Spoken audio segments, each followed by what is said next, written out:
Lord bless the reading of His Word aloud. This morning, being the first Sunday of a new year, also the day of our annual celebration where we will rejoice together in what the Lord has done with us, in us, and through us over this past year and look forward to His leading in a new year, I want to spend some time, for lack of a better term, casting the vision for 2015. What I want to share with you this morning are three of the directions that we sense the Lord is leading us in, three of the plans that we believe He has for us, three of the goals that are listed in our 2015 ministry plan. The ministry plan is available, was down here, out there. If you didn't get a copy, I'd encourage you to try to pick one up before the day is over. I'd ask you to read it through. I know that's not the most scintillating reading for some, and some folks prefer not to do that, but I would ask you to read it through maybe at least once, and then after that, whatever you do with it's your business. You can leave it by your bedside and pray over it on a regular basis, or you can start your next fire with it if you want. But I'd love you to see some of the work that has gone into this, because the plans, I think, are good plans. And our plans are laid, and I have to express this every year, I think, in the context of God's plans. This church that we have is Christ's church. The church belongs to Jesus. Jesus is the head. And so when we make plans, we don't do so presumptuously. We do so with a sense that we are seeking Christ. And what does He want for our fellowship? The big picture for this year, the overall context, the supposition for the plans that you'll find in our ministry plan is that of a growing church. Our plans are designed to facilitate and accommodate growth. We want to have a larger congregation next year than we have this year. And that is not for the sake of numbers. I feel like you always have to qualify that. Because that's one of the first criticisms you might hear about growth. Well, it's all about numbers. This is what it's about, folks. There are people within a stone's throw of our facility who do not know the gospel of Jesus Christ, who have not heard that they are eternally damned unless they find salvation in Him.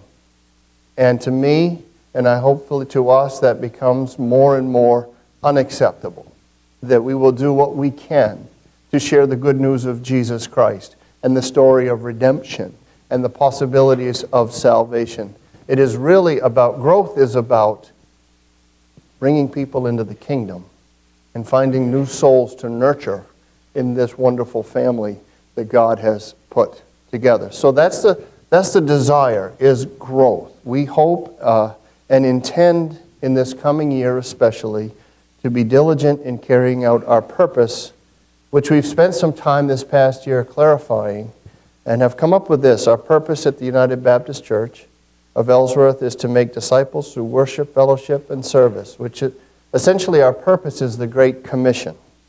That is to go and make disciples, what David Platt calls in his book Radical, the mega strategy of Jesus, to make disciples. Everything then that we apply ourselves to, everything that we invest in, everything that we pursue as a fellowship should connect to, it should relate to, it should move us closer to accomplishing this God-given mandate to share the gospel, to share the story, to share the truth of Christ, to share the power of Jesus, to go and make disciples. And the natural result of a church that's faithful in that is growth. Paul talks about that in Colossians. He writes to the Colossian church, and he says, all over the world, this gospel is bearing fruit and growing, just as it has been doing among you since the day you heard it and understood God's grace in all its truth. The natural result of sharing the gospel is growth. So the oft-quoted decline and demise of the mainline denomination points to a couple of possibilities. Either the gospel isn't being preached, or the methods that are being used are not conveying it effectively. Either way, we should know this. It is not God's desire for His church to die a death by attrition. It is to grow by addition. God wants His church to grow. And one of the reasons churches don't grow, I'm convinced, and I said in the earlier service, I can say this now because I've reached the half-century mark. So now I can say, in all my experience as a pastor, I am convinced that the primary reason, or a great reason that churches do not grow, is that they do not try. They don't try to grow. They like who they are. They like what they have. They're a little afraid of the unknown and the dynamics that will come with growth. And isn't there a deep human part of all of us that can really relate to that? We like what we like, right? We do. Don't mess with what we like. If it ain't broke, right. If it's working for us, it must be work. So we can't say that we don't identify this with criticism or there's some kind of problem in it. No, it's a deeply human thing to like what we like, and therefore sometimes not to rock the boat or to change it too much. But look, as I started out to say, the church doesn't belong to us. We are stewards of the church. The church belongs to Jesus, who is the head of the church. And so it really is our job to seek Him for what He wants, to follow Him, and to trust that even if He pulls us out of our comfort zone somehow, it's going to be for His glory, it's going to be for His good, and ultimately will be for our good as well. So we want to be more intentional this year in thinking less of ourselves, even more or less of ourselves than we have in the past, in growing the church, capital C church, and also our part of that church, this little fellowship here on the corner of Hancock and Pine Street in Ellsworth, Maine. Our church goals for the coming year then are set to give us this chance of reaching a larger goal, which is making disciples. The first goal in our ministry plan for 2015 is the construction of a new large entryway and a welcome center. I want to talk about this for a few minutes, and then we're going to see what we can do as far as a visual representation. But anyway, the first goal in our ministry plan is to construct a new large entryway and a welcome center as part of our church. And why are we doing this? There are lots of reasons. There was an August 2014 article published by a fellow named Chuck Lawless on Tom Rainer's website. It was called 15 Church Facility Issues. Can you guess what the number one church facility issue was? No obvious main entrance. Okay? This is what is written. I didn't make this up. This is just fell in my lap. The building has several doors, each that enters the facility in a different location. Only one leads to the main entrance, but guests must guess which door that is. Does that sound familiar? Yeah. The United Baptist Church has at least 7 doors, but they all open to different spots, right? So what we're trying to do is create a main entrance. Now, a colleague of mine was very interested, colleague in ministry, when I was sharing this idea of a new entrance with him. He is one of these, a real student of ministry, a real student of strategy. He's the guy that reads all the books and keeps track of everything that's going on in the world somehow. I don't know how he does it. He's amazing. I know he thought that we had some profound thing in mind with this project. And so he's leaning in, over our Subway sandwiches. Tell me, what are you trying to accomplish? I said, dude, it's really not that innovative. Okay, it's not that creative. It's not that earth-shattering. Here's what we want. We want it to be easy for people to be able to get in, get around, and get out of our building. Okay, that's all we want. Why do we want to go to those lengths? People will ask. Isn't what we have here good enough? Yeah, it is good enough for us, right? Your house is good enough for you. There's things about it you'd like to change, but good enough, right? You've been looking at it for quite a while. You're getting along. Good enough. Yes, of course what we have is good enough for us. But here's what I want us to understand, or try to understand at least. It's important to wrap our heads around this one. As we move deeper into an era that is known as post-Christian, which means now there are more people who don't profess Jesus in our country than do. Okay, so we're in the minority. It's going to be worse before it gets better, barring revival. So what that means is more and more people in this world will know nothing about faith, Christianity, church, really, except maybe what they read or see on TV. These people will be increasing in number, and should they decide that someday they want to come and check this out, they will be walking into a great unknown. They won't know what to expect. Now, I'm not sure how you do with great unknowns, okay? But I know how I do with great unknowns. I don't like great unknowns. That's why I used to send my little sister up the stairs first in the dark to make sure there's nothing up there. If there is, it would get her first, and then I could run. It's how I approach the unknown. There must be a way to figure it out, right? So think that people will be coming to our church here, and they will be walking into an environment and a philosophy and a way of doing things and an experience that is just foreign to them. And they are our guests. They are our guests. And we owe it to them to make that experience as least intimidating as we can, to make this church as user-friendly as possible. And we do that by making it clear for everybody, every visitor, this is where you park, this is how you get in, this is where you get your coffee, that's where you get more information, that's where you could take your children to nursery, that's where you go pee, that's very important. When you come through the door, you need to know where, okay? And that's where we worship. And all of this is going to be possible through the creation of this renovation. People will be able to walk in and very quickly see what's going on and very quickly be able to feel at home. That's the basics of it, okay? A new main entrance and a welcome center that will allow us to accomplish a number of things. It will allow us to make a good first impression. Right now, with as many doors as we have, we don't have an opportunity to give any visitor a consistent greeting experience. We don't have enough people to keep them all at the same doors and give them the whole spiel, right? We hope that people will come in there maybe. They might come in there. They should come in down bottom, but we don't know. And the truth is, still opening doors that lead into hallways, that open more doors that lead into nondescript stairwells, that open to another door that leads into a hallway. We've all gotten around here just fine.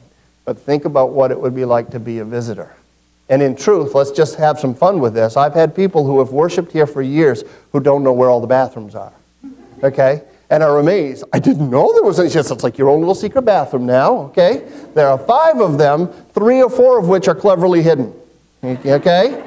Not the way to do it. So we want to be able to make that good first impression. We want to be able to provide a consistent greeting experience. We want to make it easy for visitors to get in and get around, as I said. We want to make it a place of socializing, a place where friends can gather, a place where somebody who you've invited can walk through a glass door to see what they're getting into and be able to very quickly see you and go to you and not have to wade through a bunch of people or a foreign building. We want to make it a place where friends can make quick connections. We want to make it a place where the coffee flows freely, literally freely, and we're going to hook up a coffee machine, hardwire basically, to the plumbing so that you can just, as fast as the water comes out, the coffee comes out, okay? It's just, no Diet Pepsi. Carbonation is bad, bad, bad. We want to have a place where we can talk to people, where we want to eliminate this bottleneck. Very practically speaking, some of you might not think of this. I don't think you should think of this, but I have to. I'm the pastor. We greet people there at the end of the service. It was about a month and a half ago. There was a new family. They wanted to stop and talk with me. They tried to do that. What happens? It bottlenecks, and the line ends up getting out there. Now, nobody expressed irritation. Nobody was rude or anything, disgusted like they have to wait. But the family knew and says, oops, we're in the wrong spot, or we don't have time for this. And that's not the experience that we want people to have. So if we have a space out there when the service is over and we go that way, there's all kinds of room to talk, to socialize, to make those kinds of connections.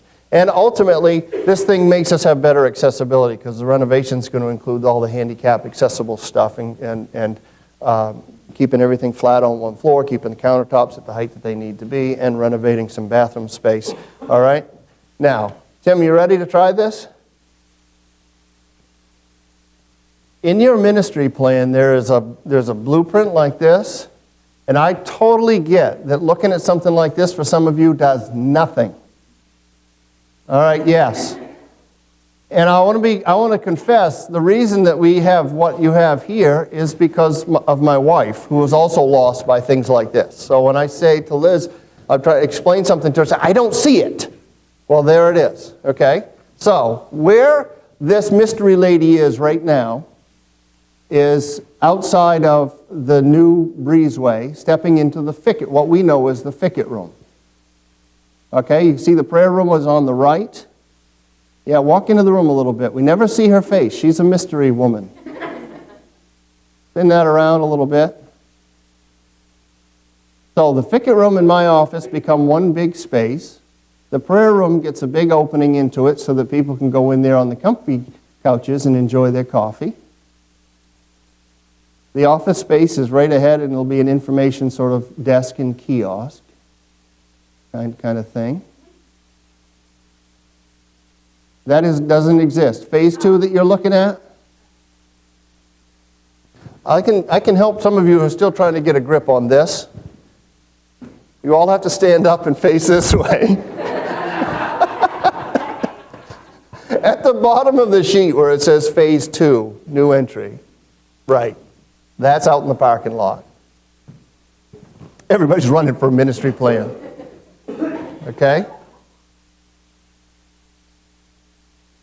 All right. I knew it was a gamble putting this up here. I don't know what we're doing. Tim, can you put her in the middle of the new entry, in the new, not the entryway, but the welcome center? Pull her out a little. Yep, right there. Great. Spin that around so everybody can see where the coffee pot's going to go. That will be to your left as you walk in. Okay? Somebody asked this morning, are the walls going to be that color? I said, no. I'm not picking color. I just had to choose one. Okay? Now she's spinning around. See where that blue section is? That goes to the sanctuary. That door that's there is the door that goes right outside there. That nice TV on the wall is our media announcements and all that you're going to be able to see while you're drinking your coffee. Okay, pull that around. Okay, stop right there. The hallway right there goes into the nursery. And keep going a little bit if you would, Tim. Spin it around. Bathrooms on the other side. See that wide entry? That goes into bathrooms. Oh, okay. Now, Tim, can you spin it up a little bit so they can get almost a 2D kind of look? And then you'll have to move her or minimize it. Yeah. Keep going. Okay, stop. I don't want to spend a lot of time up here. This is awkward to try to do it this way. But the first phase would be creating that wide open space. The second phase would be creating the breezeway. The third phase would be moving in, taking out the center stairwell and creating big bathrooms. So again, when you walk through, you will immediately see a place to get more information, a place to get a coffee, where you would bring your children, where you can go to the bathroom, where you can see announcements, and where you will worship. Okay? I think that's probably as good as we're going to get with this kind of technology today. Free app, though, hey. Okay. Shut her down, Tim. Thanks. You did good. That's not easy to move that thing around.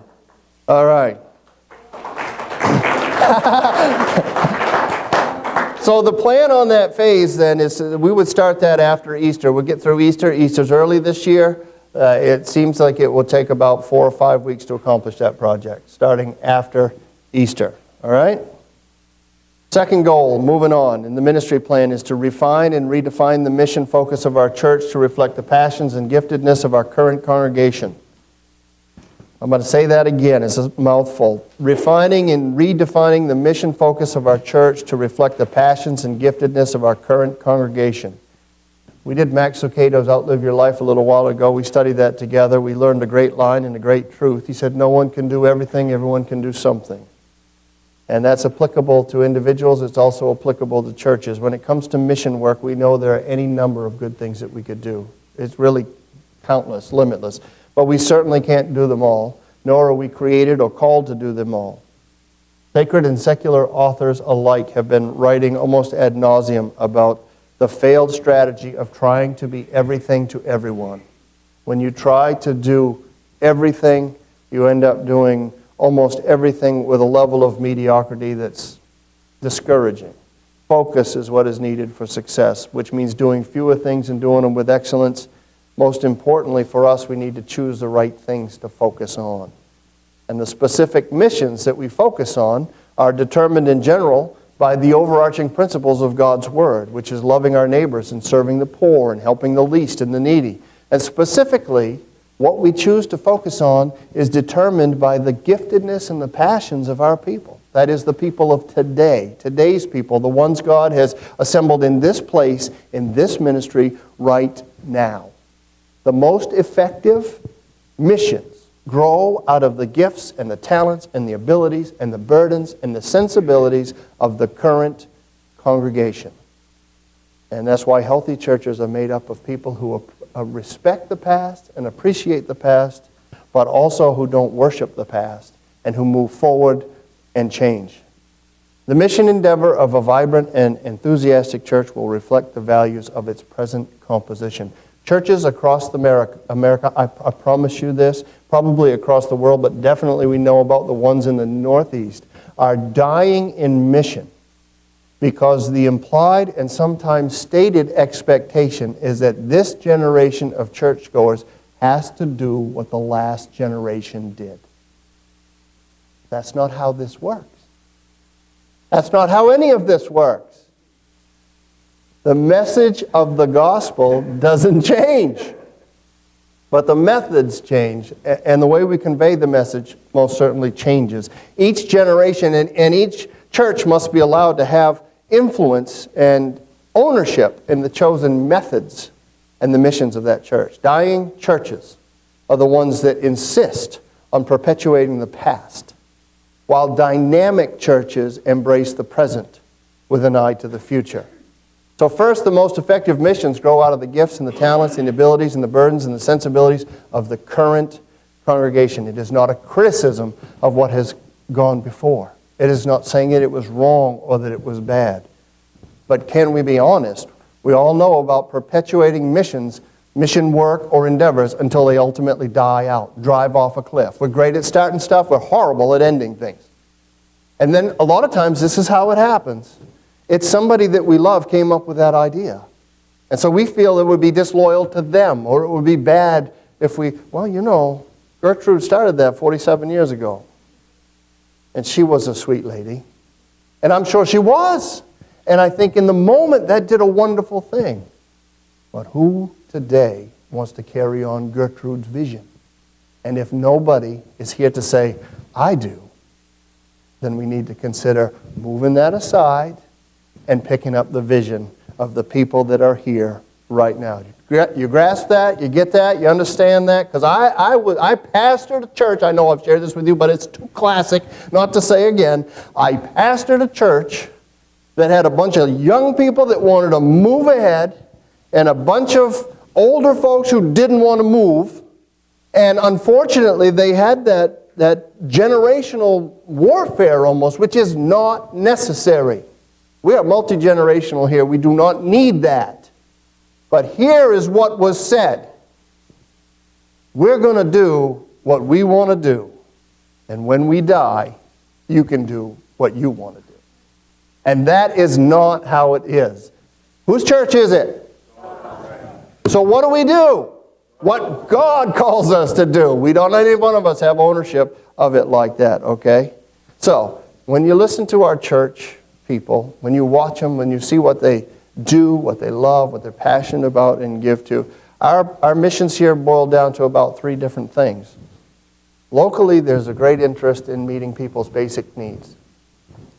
Housing, clothing, food, helping people pay bills, helping people in emergencies with medical situations, all kinds of stuff we do that. We have the Clothes Closet, we have Loaves and Fishes Food Pantry that we participate in, we have the Deacons Benevolence Fund.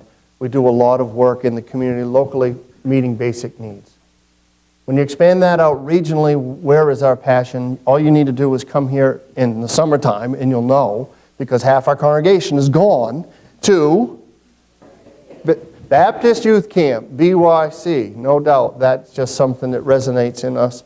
And then when you look at a more global approach to missions, there has been in our congregation for some time now, and it's growing, an interest in mission work in the Dominican Republic. And we've said this many times, had lots of conversations about it. We could choose any place as needy or worthy as the Dominican. But the reality is we have people here who for years have been giving of themselves to the Dominican, and they've sort of started a bit of a fire that has been fueled for more, deeper, broader involvement in missions in that very specific region of the world. We don't have to stand around and say, boy, we could make a difference here, there, or anywhere. We just need to stop. Let's just go make a difference somewhere, okay? Let's go make a difference in the Dominican Republic. And that is the aim and the intent. So defining and redefining our efforts so that when all is said and done and somebody comes to you and they say, you belong to the United Baptist Church, you're part of that group of nuts down there on Pine Street, what do you guys do for mission? You'll be able to say something like, locally we try to take care of people and meet their basic needs. Regionally, we're heavily invested in the ministry of Baptist Youth Camp. Internationally, globally, we have a passion for the people of the Dominican Republic and we serve them. That's how it ought to be, right? Just simple and straightforward and something that we all can get involved in. Okay, third goal, and then we'll wrap up. Third goal of the 2015 ministry plan is for us to move toward a more biblical model of church governance, and by that I mean the consideration of eldership. Our deacons have been reading about this and researching this for a couple of years. I have preached on it. We have held roundtable discussions on it. In March, I plan to teach a Sunday school class on the subject. The ministry plan contains a brief overview of the rationale for eldership along with a suggested reading list. We are Baptists, so we need all this help to understand eldership because for most of us it hasn't been part of what we grew up with or what we have known. We have recently stocked the library with a number of titles and we've created a new section called eldership, and would invite you to go ahead and avail yourself of them. Do your own work. Do your own research. Search the Scriptures. But know that this stuff is out for you. There's a reading list also included in the ministry plan. Most of those books you can find at Christian book distributors, and most of the articles you could probably just type in and they'd show right up online. So, eventually we want to get to a place where we have both the offices of elder and deacon. That is the goal. And the reason for that is we find it to be biblical, find it to be scriptural. But the goal behind the goal is to have a fellowship, to have as many of our church members as possible truly understand the concept of eldership and the role of elders. Okay? To see them as part of the biblical model of church governance, not some wild-eyed idea that somebody has. Certainly not some power grab. And with all the cynicism there is these days about authority and submission and leadership, this is where some people's minds go right away. Oh, you want elders? That's just some people just want to be in control. And I said it before, and I'll say it to you now. I want you to think this through. What glory do you think there really is in having power and control in a church? Honestly. I mean, stack it up against anything else that brings glory, laud, and honor. And who's running around saying, well, I control the church? It's not on anyone's resume. It's not in anyone's intent. It's nobody's desire to do that. You needn't worry about following the biblical approach. Why do we need elders? Because we're going to grow. We wanted to grow when I first got here. We talked about that. There was a lot of enthusiasm, a lot of excitement. Was that 7 years ago, I think? Going into my 8th year, I believe. But as we talked about growth, one of the things that we realized was we're not ready to grow. What if God blesses us? What if we really do? Then what are we going to do with all those people? We don't know how to take care of them. We don't have enough classes for them. We don't have enough offerings. So we have spent all this time building, again, for lack of a better term, some people say infrastructure, but the capacity or the ability to shepherd people, to help them, to give them what they need, to plug them in quickly when they come to worship here so they wouldn't be left out. Well, we need more elders if we're going to grow because we need more shepherds. We need to be able not be so busy that we can have that conversation out in our lovely new area with somebody over coffee and say, what's the Lord doing in your life right now? How can I pray for you? What are your needs? Is there anything this church can do for you? Is there anything that you need in your spiritual transformation process? How can we help? How can we love you?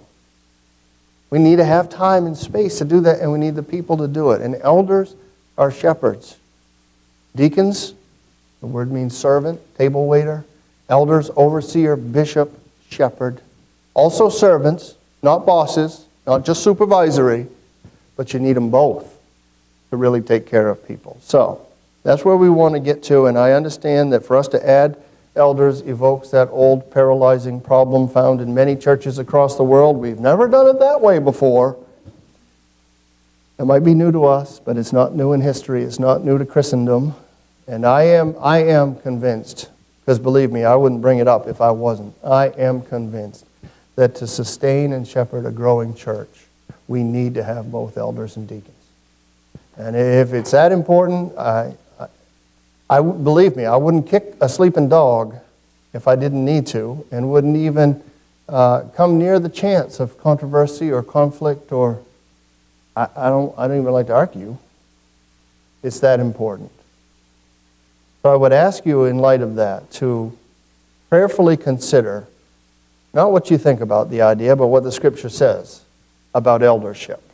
I'd ask you to read some of those books. Consider attending the Sunday school class in March, so you will be equipped, so you will be informed when the time comes for us to proceed in the matter. And the hope would be that by our summer meeting, we'd be prepared to vote on this.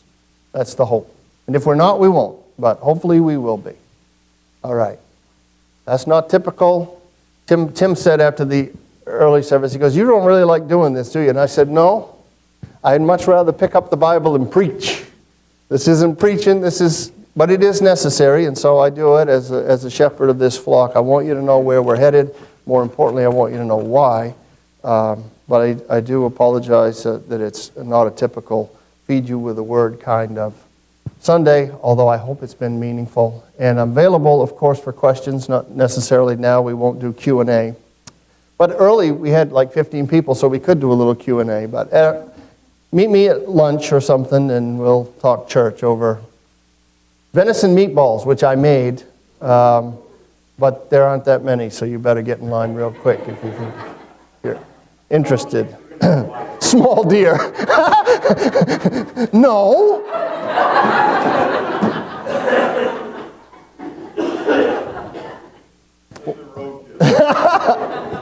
Take what you can get. One of the things that we want to do today, obviously you can see, this is going to have to be different too, is to celebrate communion together. What I would ask those who are prepared to, or had been prepared to serve communion, we're going to do it a little bit differently this morning, just because you can see we're sort of occupied with our spaces, and we don't really